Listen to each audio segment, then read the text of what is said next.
In today's video, we'll talk about strings in JavaScript, and I'm going to concentrate on the subtle differences between the ways you can declare these strings. So let's get started. First, let's declare a simple string. So let's say t1, and to start off, you have to either surround it in single quotes or double quotes. Let's start with single quotes. So just single quotes in between and just whatever text you want. So I'm going to say here test1 with a space in between. Sure, why not? And if I want to print this on the screen, I'm just going to use a console log here. So that t1, and I'm going to run our program. And what do you know? I'm going to get the string test space 1. So that works. Now, what's the difference between this, right, with the single quotes and actually doing it with the double quotes? So if I say double quotes instead of single quotes, if I run this, nothing changed. There's no difference. And in actuality, there actually is no difference between those two. It just depends on what you're using the most. So if inside your string you're actually using more single quotes, you should be using double quotes. Or if you're using more double quotes, you should be using more single quotes. So here's what I mean. If this text were to be it's a nice day outside, right? If I wanted to print this on the screen, right now it will work because it's double quoted, right? But if I change this to single quote, notice that all of a sudden even the editor notices that there's an issue. Why? Because here's a single quote and it thinks that we're just trying to pass in this string to it. If I try to run this, you'll notice I'm gonna get an error because, well, this doesn't actually know how to parse it. So that we have here two choices. First, revert back to double quotes, so that would work as we saw before. Second one is to just escape the troubling character. So you can say, for example, here backslash and single quote, and it's not going to take it into consideration when actually parsing the string itself. It's gonna consider it as just a character, just a run-of-the-mill character. So if I try to run this now, you'll notice I get the actual string printed on the screen and it works perfectly, right? But if I do use double quotes, as you have seen, I don't actually need to escape this. It's going to be automatically considered a character inside our string that we want to print. So that's why I said, if you have many single quotes inside your strings, use double quotes for declaring strings. If you have many double quotes, use single quotes. Now, the JavaScript community suggests you use the single quote notation when declaring any string inside your program, because most of the time you're going to need double quotes inside your strings, because JavaScript is mostly used for the front end and it kind of correlates with HTML a lot. You might actually need the double quotes for HTML notation, right? When you're specifying the value of an attribute in HTML, you need double quotes. You cannot use single quotes. So that's why the community actually suggests you basically use single quotes for everything and escape any single quote character that you have in there. Now, like in most other languages, you also get the usual escape characters like the \n, \t, and \/ to get an actual backslash on. So if I want, for example, to have this guy be on 2 lines, so if I have it's a nice day outside, how are you, let's say, and I want this on the second line, I would just put in here a \n. And if I run this now, you'll notice I'm going to get 2 lines of text on the screen, right? That's because of this \n, and I can also indent these 2 lines using a \t here. So you say \t to this one and \t to this guy, and then all of a sudden you have a tab that's actually prefixed by both the lines, right? So you can do that, and you can also, if you want the actual \/ character, you can also use \/, and that's going to add just one single \/ character onto your string, right? Now let's take a look at one of the most used sort of features of strings, and that is strings that can be parameterized, not just static strings, right? Let's say we want to print, for example, how hot is outside, right? We want to say it's something degrees outside.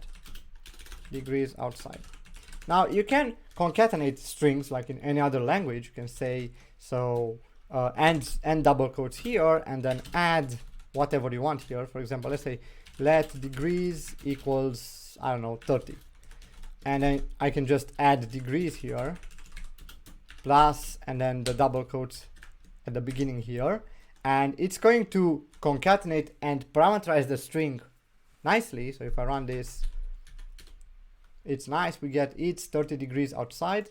Now this works and it will always work, but it's kind of annoying that you have to first have a double quote or a single quote, whatever you want to use, and then have a concatenation after it, and then just have there the actual value that you want to use, or variable or whatever, and then again a concatenation and an open string.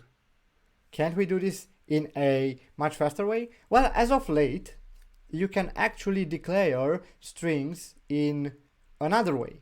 And that is not using the single quote notation nor the double quote notation. That's using the backtick to actually define strings. So let's see how we would define this parameterized string with backticks, with what is called a template string. So I can say let t2 equals backticks, right? I'm going to say it's something something degrees outside, right? So that's the same thing, right? And in here, instead of concatenating, what you can do is specify, all right, so I want, instead of just static characters in there, I want something that's dynamic, right? And if I want something dynamic, I'm going to actually surround this with a dollar and brackets. And if I specify these exact characters in here, and in between I specify whatever, a variable, another string, a number, a constant, whatever it is, so let's say degrees here, it's going to evaluate that value. It's going to say, okay, so what are you? You're actually 30. Your value is 30. So I'm going to add the string 30 inside this template string automatically, without you actually concatenating anything.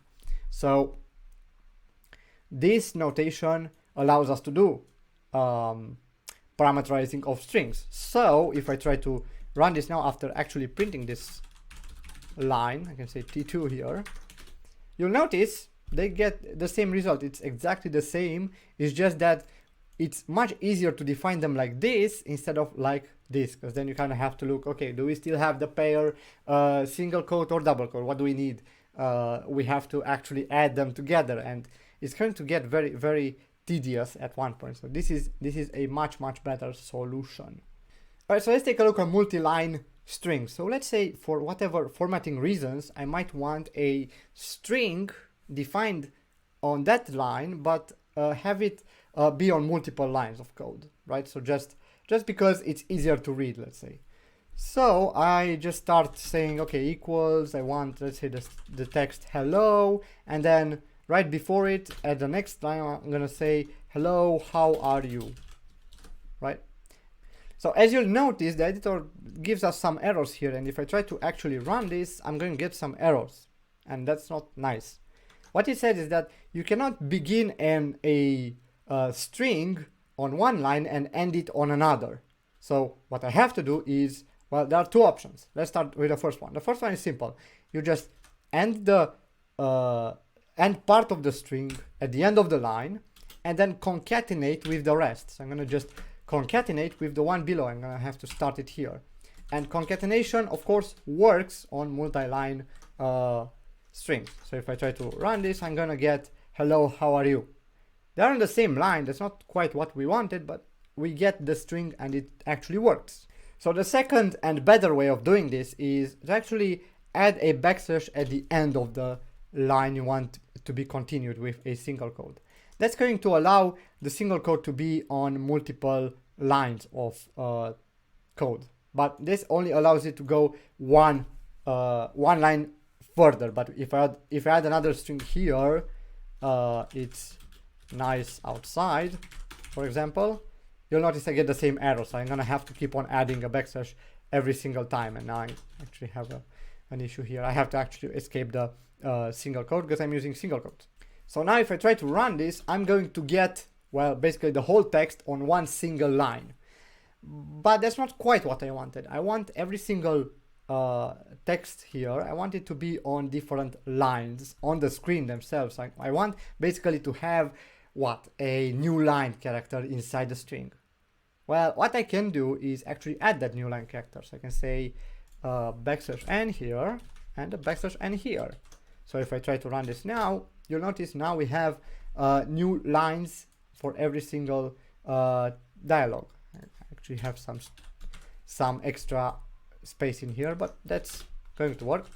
So by adding these new line feed characters, I'm going to get a new line, of course. But I can also add them at the beginning of the line that you want to be on a new line. So I can have it here instead and then move this guy here. So either one works, just pick a standard. Don't actually do something like this, because you're going to get very confused about where the line starts and where the line ends if you have multiple of these. So just either at the beginning or at the end. I suggest at the beginning, because then you can easily select the whole thing and actually remove them if needed. All right, so now if I try to run this, I'm still going to get the same result. And even if I change this to here, it's going to be the same. Now, if I change this to a double quote, right? So if I do this and then this, you'll notice that there's no difference. There's basically nothing. It's the same thing. I just don't have maybe to escape this single quote right now. But there's a key difference between those two, between single quotes and double quotes, and the template string, the one with the backtick. It's actually very interesting. So if I were to change this to a backtick and run this now, you'll notice, well, now it works the same way. There's no difference. But if I try to remove all the backslashes here and also the new lines, you'll notice that we no longer get an error when we have multiple lines of string inside our string declaration, right? Before with single quotes, we were getting this error, right? So if that with just a backtick, we're getting nothing. This is allowed. Moreover, if I try to run this now, you'll notice, oh, this is quite nice. All the lines are actually on different lines of text on the screen itself. We don't actually have to add the new line characters. But why is that? That's because the template strings also actually take in the format of that string. So take any sort of additional characters that are inside the string, especially the new lines that I've added here. It's invisible, but it's there inside the editor. And even the tab. So if I add a tab here, you'll notice if I try to run this, I'm going to get a tab here as well, right? So this is a very important difference if you really want to define multi-line strings. And I suggest you actually use template strings for that and not use anything like the single quotes or double quotes that we've discussed before, unless really you need it. And that's about it with string declarations. Let me know, have you actually used the string templates, or did you know about the formatting thing with the string templates? I think that's like a really nice addition by the JavaScript folks out there. All right, thank you guys so much for watching and take care. Bye.